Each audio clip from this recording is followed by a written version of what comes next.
Night டின்னருக்கு என்ன செய்யலாம் அப்படின்னு யோசிச்சு நமக்கெல்லாம் வயசாயிரும் போலங்க. அப்படிதானே நாங்கள் அன்றைக்கி நூடுல்ஸ் செய்யலாம்னு டிசைட் பண்ணிட்டோம். உடனே அடுப்பத்தை வச்சு கடாயில் தக்காளி, வெங்காயம், அதுக்கப்புறம் கேரட், பீன்ஸ், அதுக்கப்புறம் கொத்தமல்லி இது எல்லாத்தையும் சரிப்பங்களவு கடாயில் போட்டு நல்லா வதக்குன்னு வதக்கி எடுத்துக்கணும். இது வதக்கிறதுக்கு முன்னாடியே நம்ம வந்து நூடுல்ஸை ஒரு அரை மணி நேரம் சுடுதண்ணியில் போட்டு கொதிக்க விட்டு அதை வந்து வெந்த உடனே எடுத்து தனியாக வச்சுக்கணும்.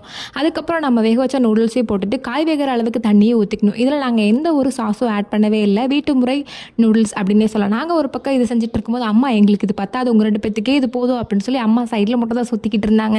அதுக்கப்புறம் நாங்கள் வந்து அம்மா எங்களுக்கு ஒரு முட்டை கொடுங்க, நானும் இதில் போட்டுக்கிறேன்னு சொன்னேன். ஆனால் நாங்கள் முட்டையும் ஊற்றணும், ஆனால் அதை நாங்கள் வீடியோ எடுக்கவே இல்லை. இதில் வேணும்னா பட்டாணி ஆட் பண்ணிக்கலாம், குடமிளகா ஆட் பண்ணிக்கலாம், அதுக்கப்புறம் இன்னி நம்மக்கிட்ட ஸ்ப்ரிங் ஆனியன் அந்த மாதிரி எதாக இருந்தாலும் ஆட் பண்ணிக்கலாம். ஆனால் நாங்கள் எங்கிட்ட அதெல்லாம் இல்லாதனால அதெல்லாம் நாங்கள் ஆட் பண்ணல. உங்ககிட்ட இருந்தால் நீங்கள் கண்டிப்பாக ஆட் பண்ணிக்கோங்க.